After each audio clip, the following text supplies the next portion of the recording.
Em nome do Senhor Jesus Cristo, mais uma vez nós estamos aqui por Tua graça e por Tua misericórdia, nos reunindo, Senhor, para meditar sobre as Tuas sagradas Escrituras. Não tendo pressa, Senhor Deus, de querer pular partes da Tua palavra, mas pelo contrário, saber saborear e se alimentar, degustar a Tua palavra que tanto é rica para a nossa consolidação da nossa fé, para a edificação da Tua igreja, e para que principalmente, Pai, nós não venhamos a sermos enganados, como muitos hoje infelizmente são, porque erram por não conhecer as Escrituras. Que o Teu Santo Espírito invada o nosso coração e de quem também vai ouvir essas palavras. Que hoje possamos dar andamento e possamos evoluir cada vez mais no Teu Santo Evangelho. Eu só tenho palavras de gratidão ao Senhor pela oportunidade de fazer primeiro em mim essas revelações, todo esse conteúdo, e consequentemente através dos irmãos, enfim, essa palavra eu tenho certeza que todas elas que nós temos ministrado têm nos ajudado a levar a Tua palavra com amor, com respeito, com dedicação, e é o que nós queremos. Que o Senhor Deus seja louvado, amém?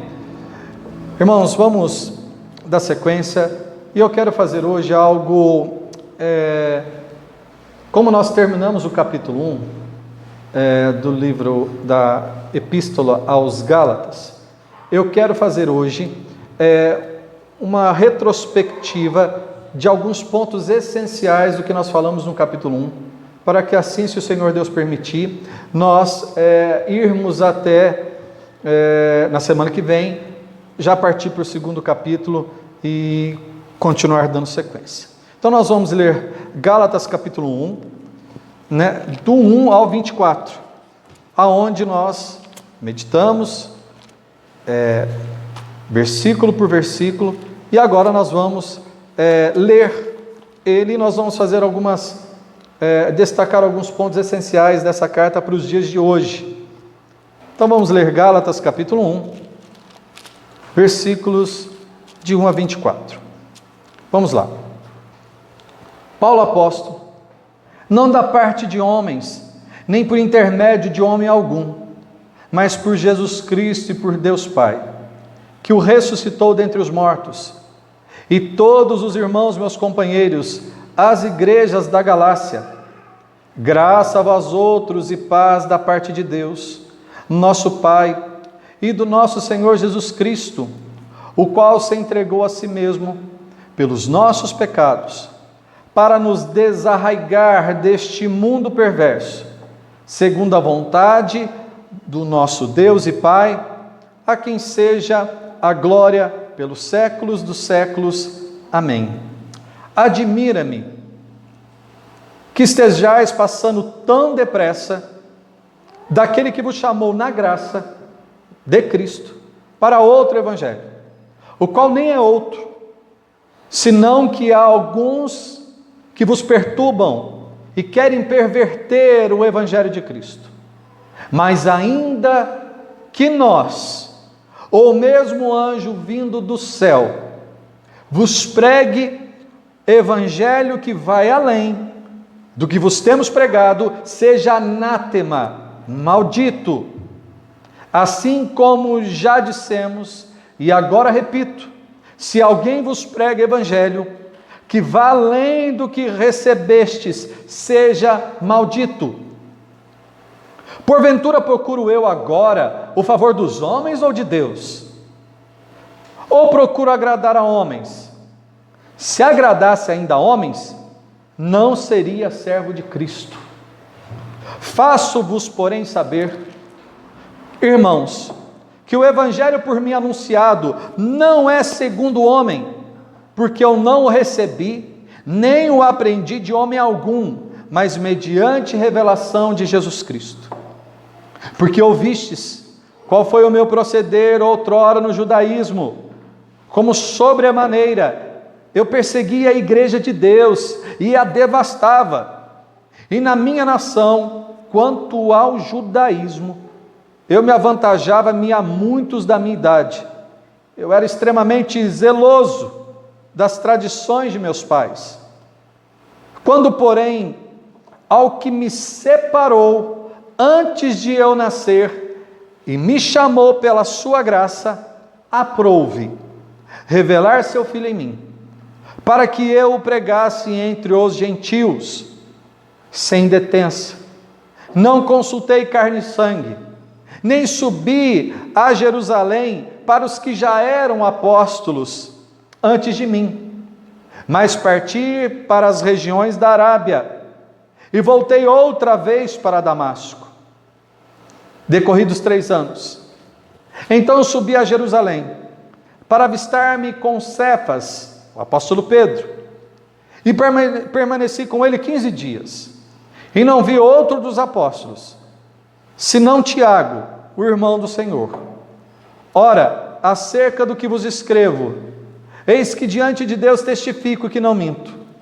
Depois fui para as regiões da Síria e da Cilícia, e não era conhecido de vista das igrejas da Judéia, que estavam em Cristo. Ouviam somente dizer sobre mim: aquele que antes nos perseguia, agora prega a fé que outrora procurava destruir, e glorificavam a Deus a meu respeito. Glória a Deus.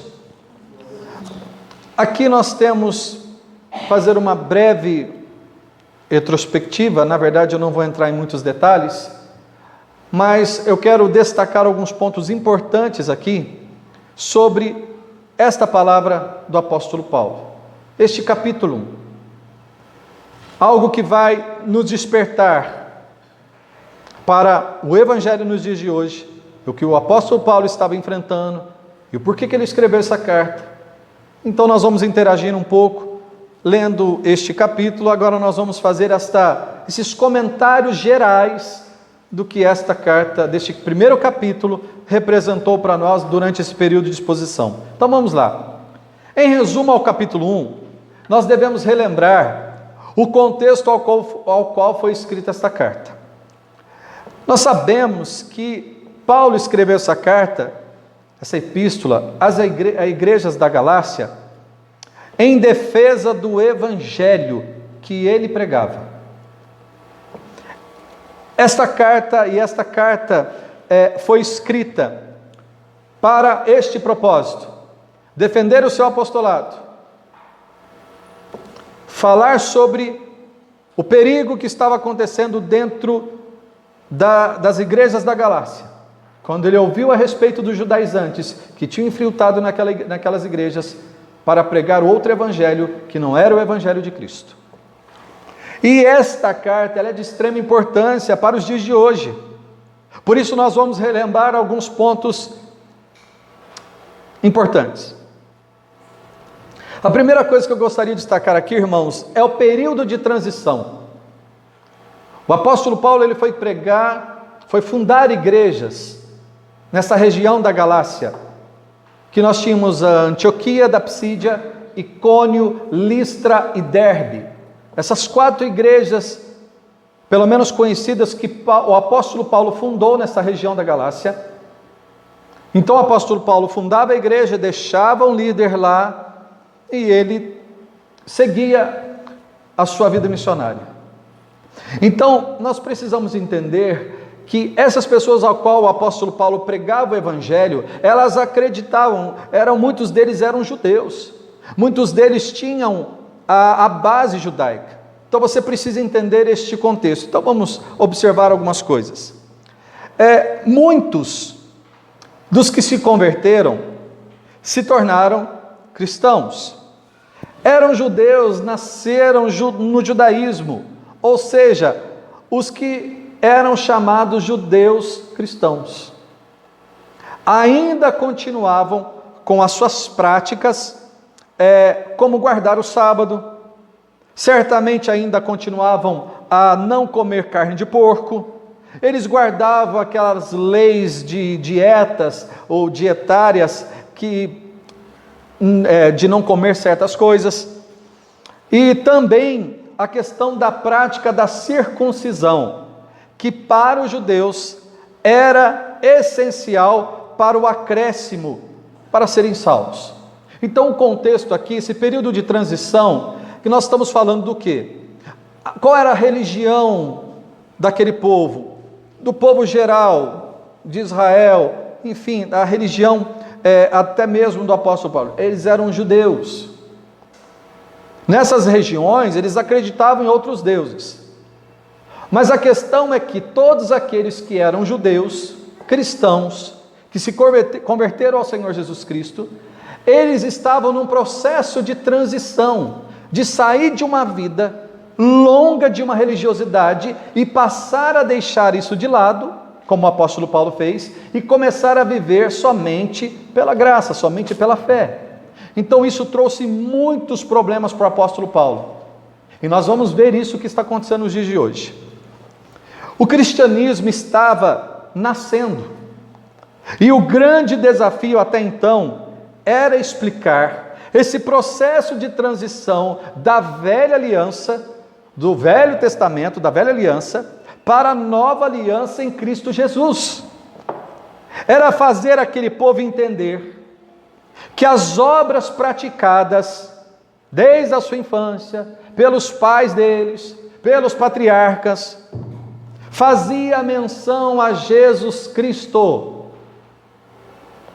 e que para serem salvos, bastava crerem no único e suficiente sacrifício de Jesus Cristo, o nosso Senhor, e não por obras humanas. Nada poderia ser acrescentado, e digo, nada pode ser acrescentado na obra que Jesus fez no Calvário. Para que fique mais claro, quero citar um texto que Paulo escreve em Colossenses, capítulo 2, versículos de 16 a 17. Vamos ler este versículo, este texto, que o apóstolo Paulo também escreveu à igreja de Colosso, a igreja dos Colossenses, onde o apóstolo Paulo vai lembrá-los de que as práticas religiosas nada mais eram expressão daquilo que havia de vir. Eu vou repetir. Todas as práticas que tinham nos 613 mandamentos, entre eles mandamentos negativos, positivos, dentro das doutrinas judaicas, onde tinham esses mandamentos também segundo a saúde, comportamentais, e todos esses 613 mandamentos, o que o apóstolo Paulo está querendo dizer é que nada daquilo pode acrescentar na obra de salvação do Senhor Jesus Cristo. Nada. E eu quero deixar aqui, enquanto está colocando o texto, para você entender algo. A lei, essas 613 leis, vamos dizer assim, elas estavam ali claras, disponíveis aos judeus, para mostrarem para eles que eles não poderiam ser salvos por si mesmos. Por quê? Porque ninguém conseguiu viver os 613 mandamentos. Ninguém conseguiu viver. Então o Senhor Deus, por meio da lei, mostrou ao povo que o povo não poderia ser salvo por meio da lei, e que precisaria de um Salvador. A lei faz isso conosco, ela mostra para nós que nós não temos condições nenhuma de viver a lei, de viver esses mandamentos. É impossível um ser humano viver isso sem cometer um erro. Então, quando eles eram confrontados e foram confrontados pelo Senhor Jesus, certa vez os irmãos vão lembrar, em João capítulo 8, o Senhor apelou pela consciência desses judeus, dizendo: se vocês não têm pecado, atire a primeira pedra. Desde os anciãos, os mais velhos, foram os primeiros que jogaram essas pedras, e todos foram saindo. Por quê? Porque todos eles tinham pecado, mas eles estavam com as pedras nas mãos para poder matar aquela mulher. porque eles só queriam executar o que a lei estava dizendo na vida dos outros, mas não na vida deles. O legalismo é isso. Então nós precisamos entender que a lei, ela foi permitida por Deus para mostrar para todos que lerem elas, que ninguém pode viver elas, e que ninguém pode ser salvo por elas, e nós precisamos de um Salvador.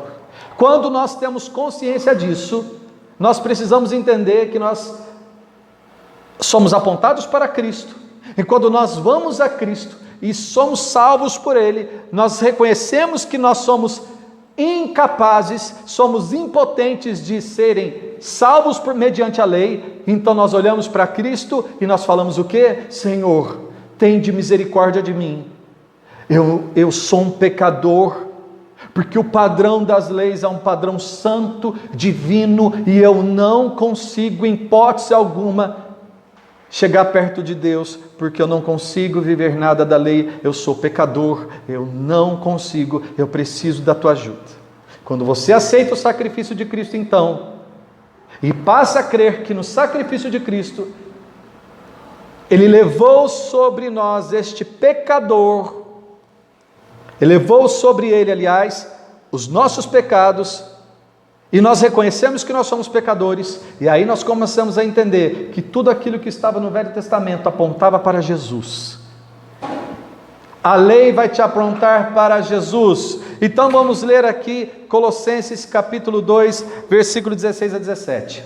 Ninguém, pois, vos julgue por causa de comida e bebida, ou dia de festa, ou lua nova, ou sábados, porque tudo isso tem sido sombra das coisas que haviam de vir, porém o corpo é de Cristo. O que o apóstolo Paulo está dizendo aqui? Que ninguém vos julgue porque vocês não estão guardando o sábado, porque vocês não estão seguindo as leis da comida, da bebida, nada disso. Porque tudo isso apontava para Cristo, era sombra das coisas que haviam de vir. Vamos dar andamento. Em resumo, irmãos, o apóstolo Paulo era enfático em afirmar,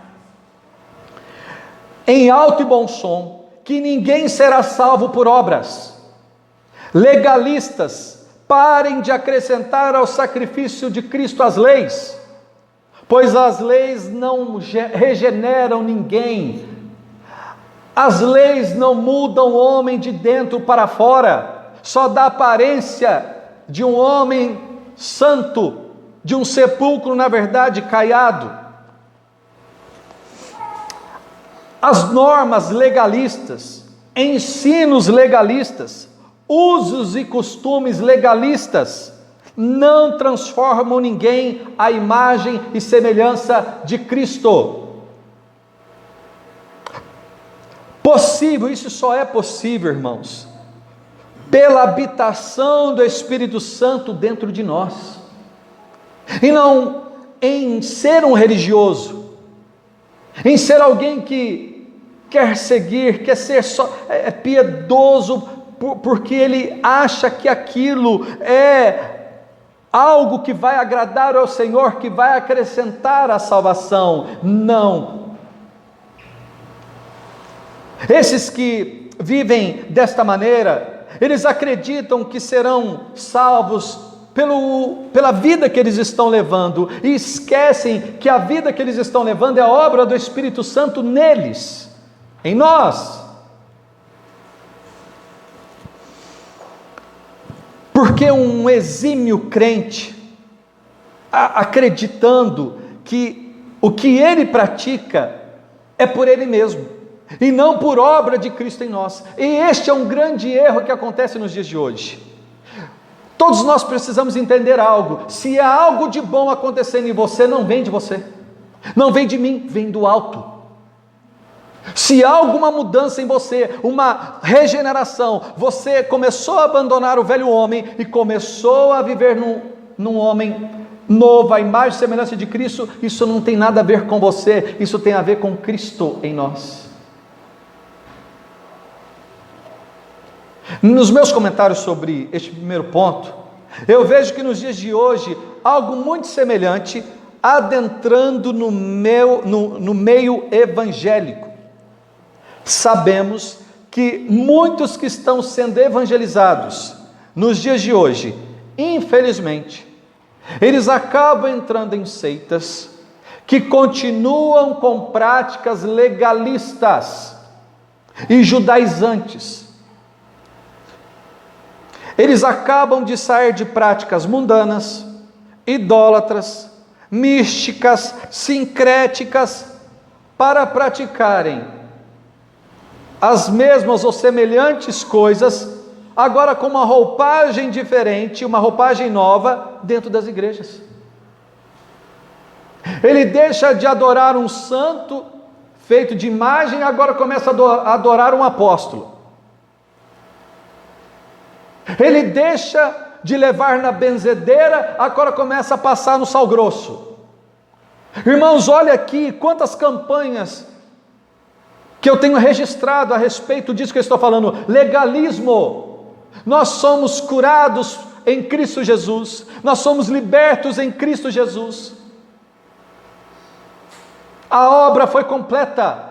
Eu não preciso fazer campanha. O que você precisa é se arrepender dos seus pecados e andar conforme os ensinos de Cristo, e aí as coisas vão acontecer. E quero dizer, irmãos, falei isso acho que na quarta-feira na exposição de Tiago, quem disse que cristão não fica doente? Quem disse que cristão não passa por dificuldade financeira? Olha essas campanhas absurdas que têm entrado no nosso meio, e o que o apóstolo Paulo enfrentou naqueles dias, estamos enfrentando nos dias de hoje, só que tem sido de forma gigantesca, tem tomado uma proporção muito grande no nosso meio. Olha para vocês verem, campanhas do sal grosso. Então joga um sal grosso na igreja, você tem que ficar passando lá, 7 campanhas, você fica passando no Vale do Sal Grosso, anda para lá para cá. Rosa ungida, 7 portas abertas do emprego, 7 mergulhos de Naamã, 7 dias derrubando as muralhas de Jericó, quebra de maldições para quem já é batizado e crê em Jesus Cristo, e tantas outras práticas semelhantes a essa. Agora, por que você não faz 7 dias, aliás, a vida inteira, de ler a Bíblia Sagrada? Por que não fazem campanhas de confissão de pecados, de abandono de pecado? Tudo isso que eu estou dizendo aqui é de alguma forma para tirar dinheiro do povo, enganar aquele que é o neófito, que é o novo convertido. Irmãos, essa questão da obrigatoriedade dos dízimos, e com o agravante de se não devolverem, estão em pecado mortal, irão para o inferno. E eu já destaquei aqui que um cidadão, fundador de uma grande denominação no Brasil, faz uma das piores exegeses que eu já vi na minha vida. Ele vai em Malaquias capítulo 3:10, e ele vai dizer, roubará o homem a Deus?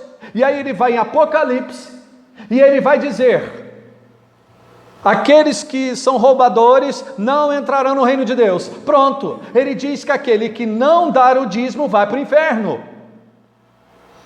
Mentira, heresia, engano, lobo. Jamais está escrito isso.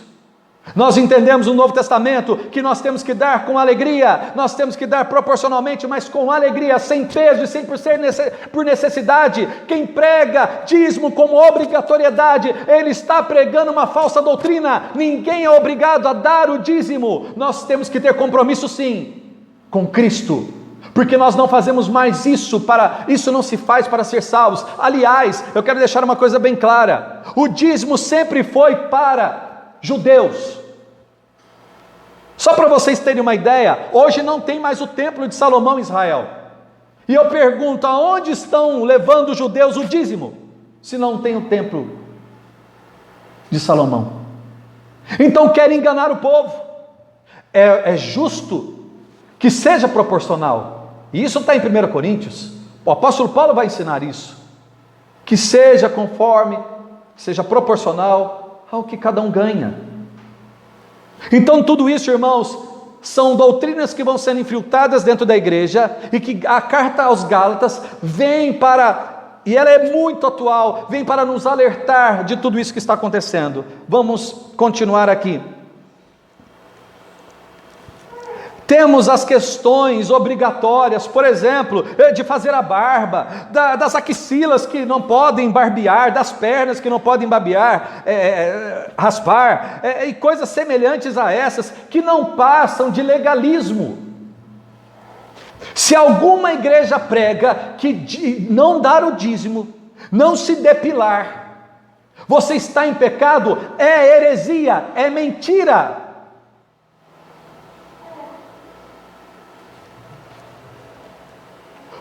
O que depois de 2000 anos não entenderam ainda, é que toda mudança no homem não pode vir dele, pois esta é falha, corrupta. Hoje eu vou parar de fazer isso, daqui um mês ele volta de novo.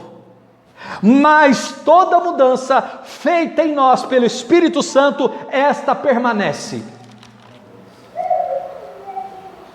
O segundo ponto que eu quero destacar aqui, a ser tratado, diz respeito às igrejas fundadas pelo apóstolo Paulo, e que acabaram se tornando alvo de missionários judaizantes, que aproveitavam a ausência dele, para, na ausência dele, irem lá e questionarem os seus ensinos, e acrescentar as leis de Moisés, principalmente a circuncisão, denegrindo a imagem e a credibilidade apostólica de Paulo, por não ser um dos 12 apóstolos. Todo o trabalho que o apóstolo Paulo tinha, veja bem, de ensinar, discipular, organizar a igreja, levantar presbíteros, para cuidarem da igreja, era colocado em xeque, quando chegavam estes judaizantes, esses falsos missionários. Um dos motivos, certamente, se diz respeito a este período de transição, como eu já disse para os irmãos, este período onde o judaísmo estava simplesmente sendo deixado de lado, já era algo que não tinha mais sentido para a vida nova, a nova aliança, que é o cristianismo. Então está morrendo o judaísmo e nascendo o cristianismo. Então o apóstolo Paulo enfrentou muito isso, essa dificuldade de sempre ter que escrever cartas para alertar os irmãos: fiquem focados nas escrituras, naquilo que eu ensinei para vocês. Vamos continuar, porque a questão ela é muito interessante, e que está acontecendo nos dias de hoje. Irmãos, então, como eu disse, um dos motivos certamente se diz respeito a este período de transição já mencionado anteriormente, e o outro era a dúvida que colocavam sobre o apostolado de Paulo.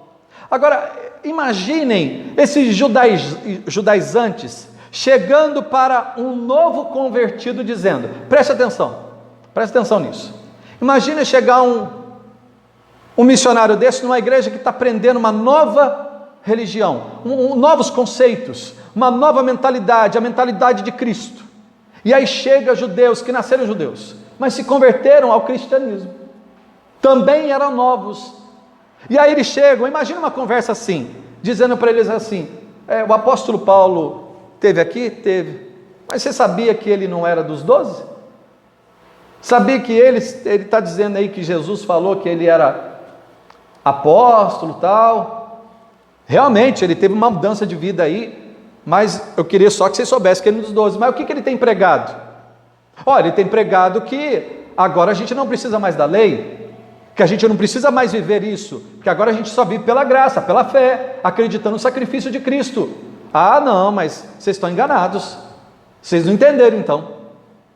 Como? Vai vendo, escuta isso aqui, mas como? Acho que vocês entenderam errado. Ou o apóstolo Paulo está pregando o que não tem nada a ver com o que os 12 apóstolos estão pregando. O que os 12 apóstolos estão pregando não tem nada a ver com o que ele está dizendo. Pronto. Imagine eles dizendo assim, por exemplo, deixa eu perguntar para vocês, aí de Gálatas, Jesus era o quê? Aí eles respondiam, judeu, e a resposta estava certa. E aí eles perguntavam assim, qual que é a Bíblia que vocês estão lendo? De quem que é a Bíblia que Paulo está pregando aqui? A resposta dele seria o quê? De judeus, e a resposta está certa. Aí eles perguntariam coisas do tipo assim, o apóstolo Paulo, ele é circuncidado ou não? É circuncidado. E aí para piorar, eles perguntam assim, por acaso Jesus também nos circuncidou? Isso está em Lucas capítulo 2, 21. E aí eles responderiam, realmente Jesus também circuncidou, Paulo circuncidou, a Bíblia é dos judeus, e o apóstolo Paulo, enfim, pronto, irmãos, pronto. Aqui tinha acontecido aquilo que nós chamamos, colocar em dúvidas aqueles que eram novos na fé.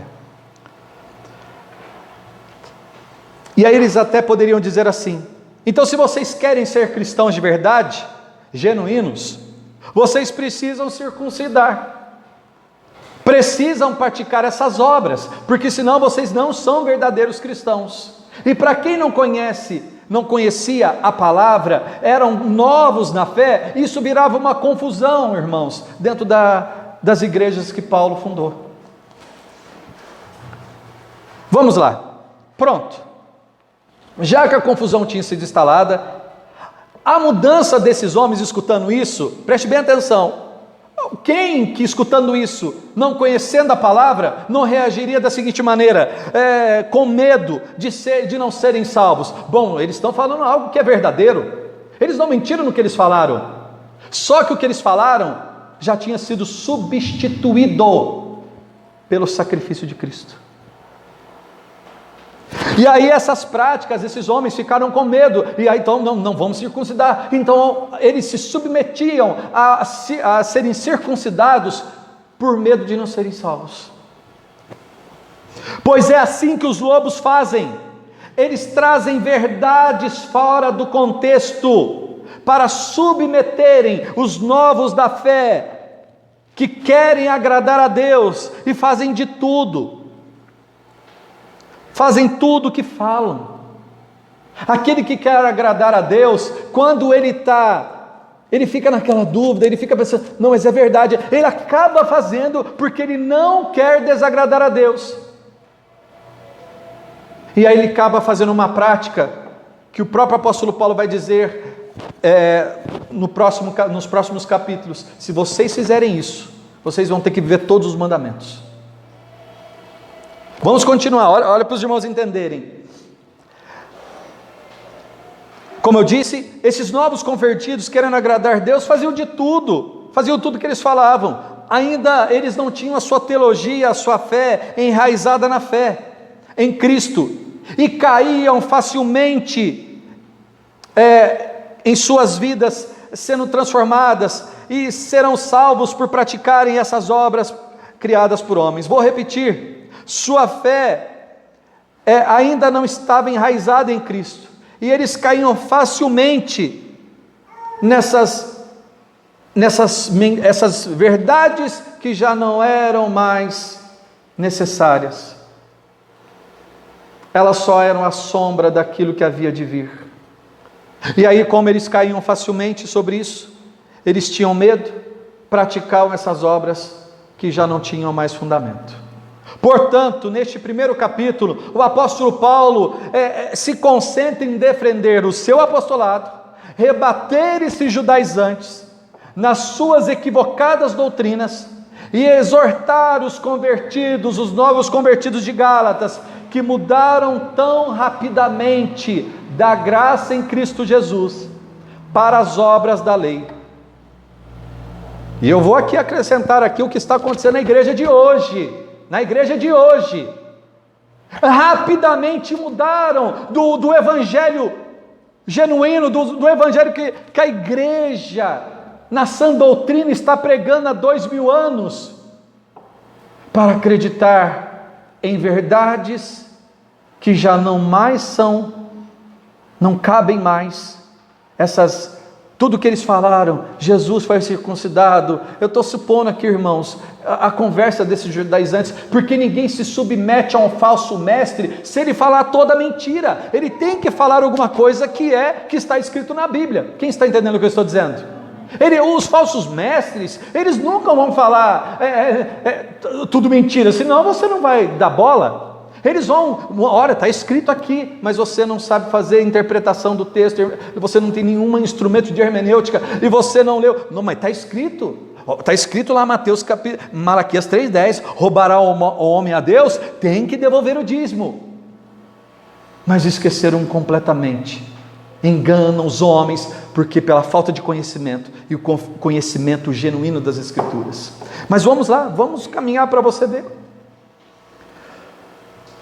Como eu disse, Paulo tinha que exortar esses novos convertidos de Gálatas, que mudaram tão rapidamente da graça em Cristo Jesus para as obras da lei, e destacando que o judaísmo e suas práticas eram temporárias, e que foram substituídas pela nova aliança em Cristo Jesus. Você pode observar hoje, e os irmãos, eles estão vendo isso acontecendo, estão trazendo, você pode observar, irmãos, quantas coisas que os homens hoje que estão pregando, trazem ensinos do Velho Testamento para aplicar para os dias de hoje. Se você quiser viver algum mandamento, e entenda, viver os princípios da lei, que são princípios maravilhosos, tem muita coisa, logicamente, dentro da lei, tinha todo um propósito, mas se você viver isso em gratidão a Jesus Cristo, é uma coisa. Se você quiser viver isso para achar que você é mais santo do que o outro, você está enganado, porque a obra é do Espírito Santo. A obra do Espírito Santo é diferente da obra da lei. A obra da lei só fazia, sabe o quê? Só fazia o homem mudar a aparência dele, mas não mudava o interior do homem. O Espírito Santo, quando habita dentro de nós, ele muda o homem de dentro para fora, e essa é a verdadeira obra. Agora, o que está acontecendo nos dias de hoje? Veja o que está acontecendo nos dias de hoje, sobre essa questão dos judaizantes. Eu não sei se você sabe, mas as igrejas evangélicas, hoje, tem algumas reportagens que vão falar sobre isso, nos Estados Unidos está virando uma febre, e toda cidade hoje tem uma igreja apostólica, com instrumentos judaizantes. Olha só para você ver, só de eu falar aqui, os irmãos já vão lembrar de algumas igrejas que estão, de alguns ministérios, de algumas seitas, que estão na televisão, que estão usando isso aqui que é de judeus. Por exemplo, a quipá. A quipá é aquela toquinha. Eu não vou explicar os detalhes do que é uma quipá. A talit, que seria aquela estola sacerdotal, é tipo um cachecol. Eu estou trazendo uma linguagem para você entender. A Arca da Aliança, você vai ver igrejas entrando com a Arca da Aliança, com pessoas vestidas de levitas, entrando dentro da igreja e fazendo todo um ritual com a Arca da Aliança. Escuta aí a Arca da Aliança, que eu vou responder, vocês vão entender aqui, aonde vai pegar. Segura aí a questão da Arca da Aliança. Campanha da Arca da Aliança, é o que faltava. A estrela de Davi, o menorá, que é aquele castiçal de 7 braços, o sabat, que é o sábado, guardar o sábado.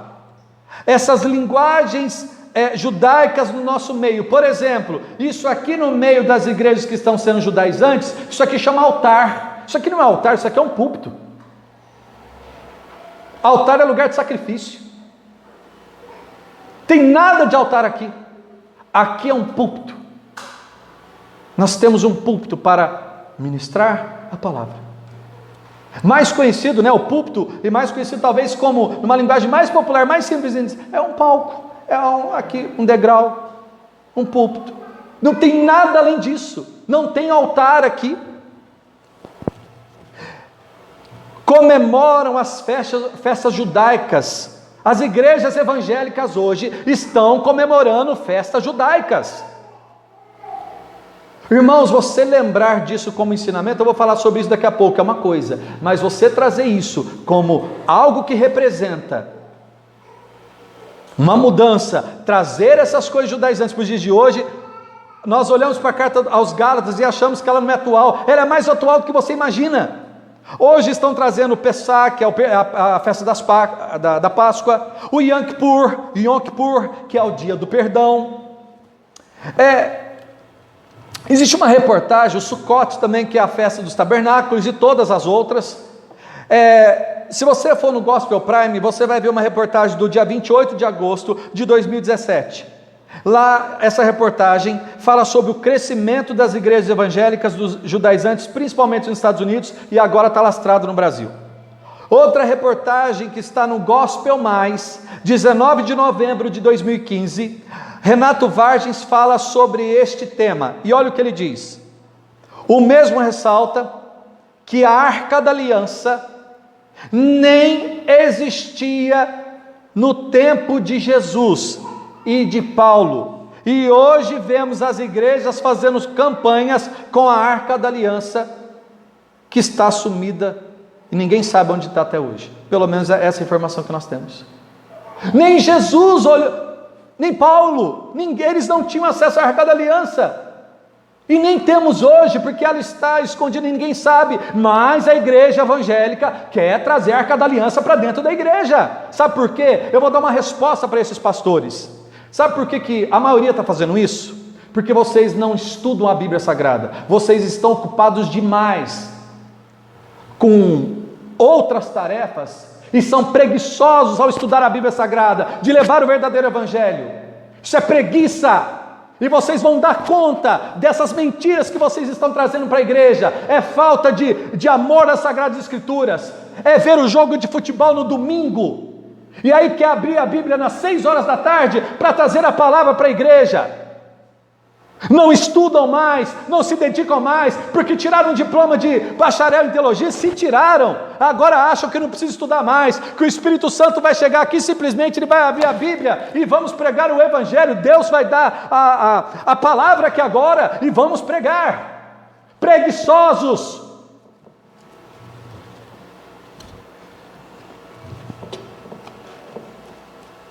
Quero aqui dizer que obter esses objetos para uso didático, como ilustração, é uma ótima ferramenta. Quando lemos os livros no Velho Testamento e ensinamos na escola bíblica, é ótimo. O que é isso aqui? O que é a Arca da Aliança? Se parece com isso aqui, um desenhinho. Ótimo para ilustrações, mas não serve para mais nada. Além disso, de você conhecer a cultura judaica, de você saber como era a religião daquele tempo, ótimo, mas ela não tem mais representatividade nos dias de hoje para nós que somos cristãos. É mentira e é uma heresia entrando dentro da igreja de novo. Mas irmãos, como eu disse, mas se estão usando isso na igreja como campanhas, fale com o seu pastor. Escute bem o que eu estou dizendo, você que está me ouvindo nas redes sociais. Se o seu pastor não parar com essas campanhas, eu vou te dizer uma coisa: ou o Senhor para de fazer isso, ou eu vou sair dessa igreja. Porque infelizmente quem está fazendo isso hoje, ele não tem compromisso com a Bíblia Sagrada. Irmãos, vamos lá. Outro ponto que não posso deixar de falar é sobre os que comportam nos dias de hoje, preste atenção nisso, que se comportam nos dias de hoje como esses judaizantes. E mais uma vez, o perigo não está necessariamente em nos testemunhos de Jeová que fica batendo na tua porta e querendo pregar a heresia, que nós já sabemos, todos nós sabemos disso. O perigo já não está nem neles mais, nos mormons. O perigo agora está, sabe aonde?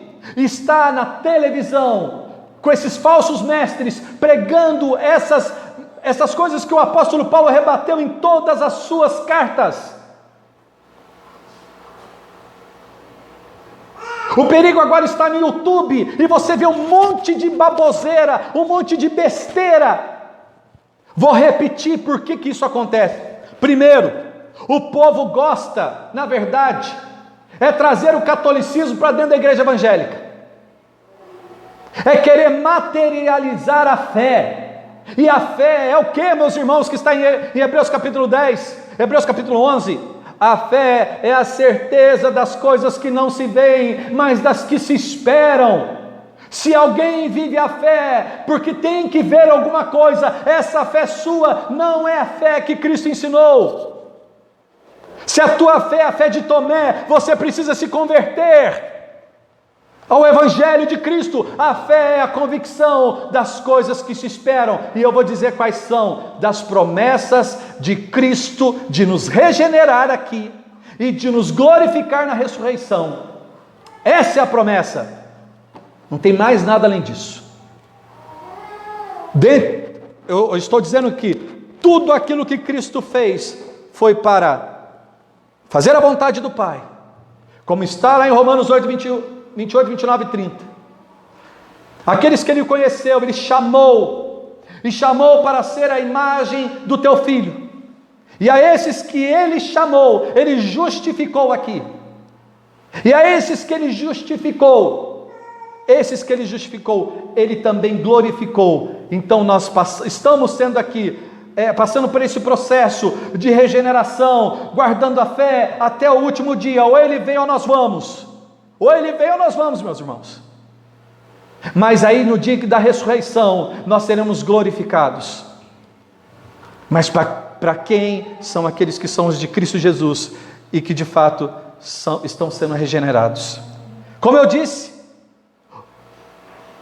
irmãos, nós temos uma enxurrada de besterol na internet. Um besterol de informações, de falsas doutrinas, falsas pregações. Irmãos, é chocante que eu não posso nem comparar aqui as coisas que estamos vendo hoje como falsas, porque elas são tão declaradas profanas, absurdas. Mas quando nós olhamos esses vídeos, sabe o que me impressiona? É que a igreja está lotada. Então eu quero dizer uma coisa, como o próprio Paul Washer diz: se existem falsos mestres, é porque os bodes estão loucos, sedentos para estar com eles. Algo semelhante assim. Esse novo fenômeno tem adentrado no meio evangélico, a prática que eu chamo de aliança coletiva. Veja só o que está acontecendo hoje. Eu explico. Pastor, eu sou membro aqui, mas eu gosto de ir na igreja tal. É porque lá na sexta-feira, como não tem nada aqui, lá tem a sessão de descarrego. E na segunda também, como não tem nada na igreja, mas aqui tem, eu também vou lá, porque lá tem um curso de teologia novo agora, naquela igreja tal.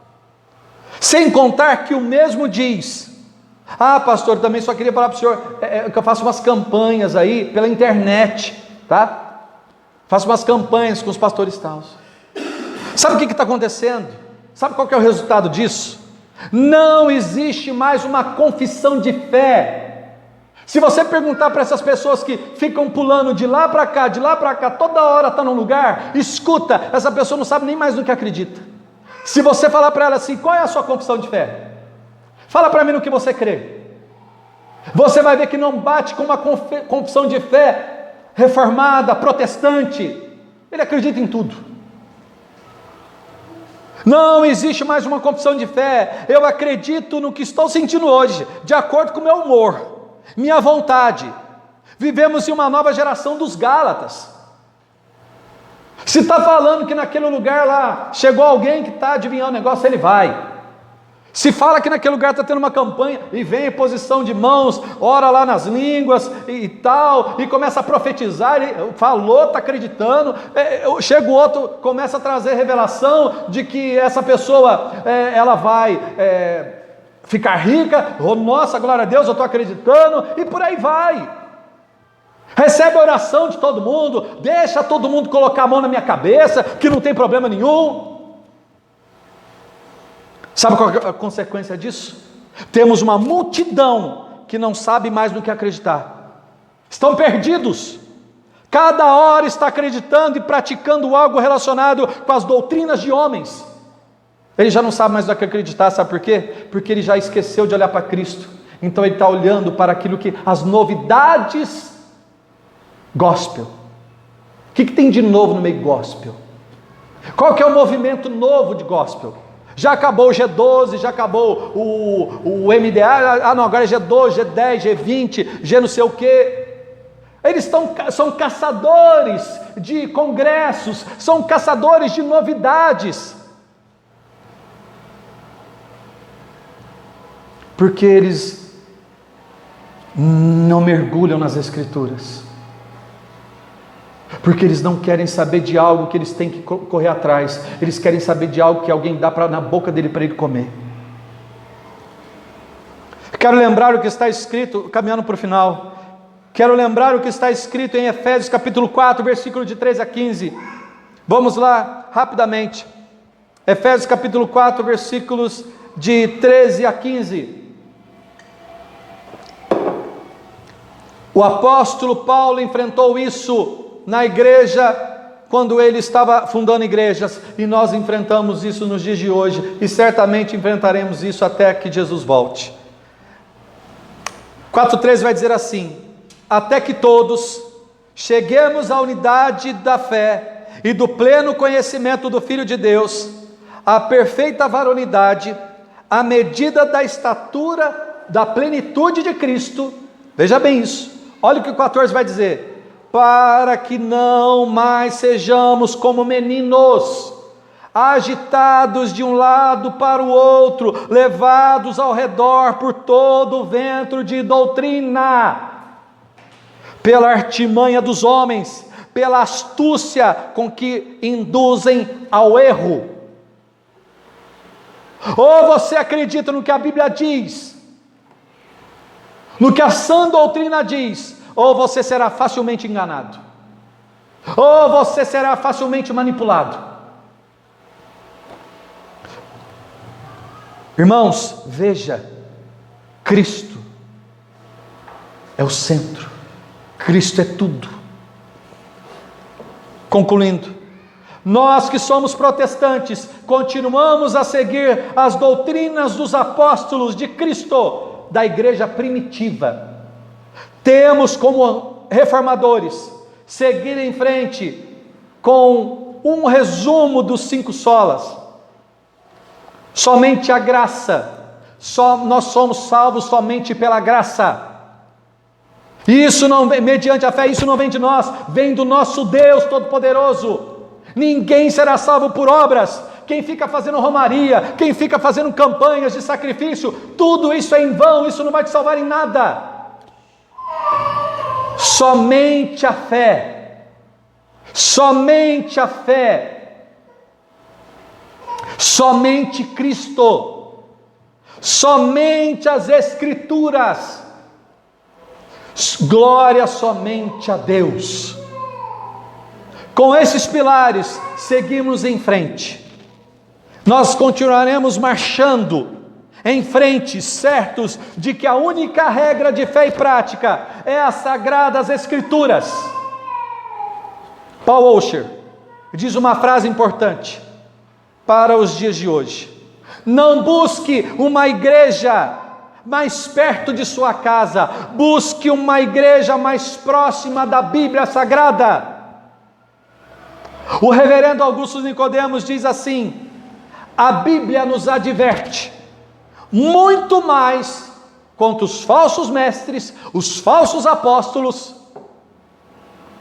os falsos profetas, que agora tem um monte hoje também profeta, do que a demônios. Você vai ver muito mais exortações sobre falsos mestres, falsos apóstolos, falsos profetas, do que a demônios. Está todo mundo preocupado com o demônio, mas está esquecendo dos falsos profetas. Servo deles, servo dos demônios, porque são lobos.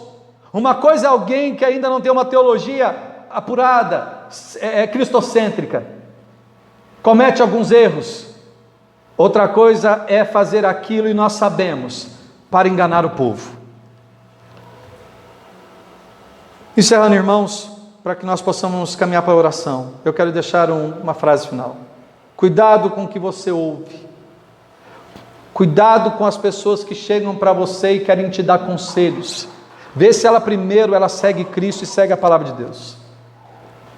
Seja um bereano, que está em Atos 17. Avalie tudo nas Escrituras. Faça perguntas. A dúvida é terreno. Escuta isso aqui. A dúvida é um terreno vazio, invadido pelo sem terra, que é chamado Satanás. Vou repetir essa frase. A dúvida é um terreno vazio, invadido pelo sem terra, chamado Satanás. E é ali que ele engana a muitos, quando você não tem convicção daquilo que você crê. Vamos ficar todos de pé e vamos orar.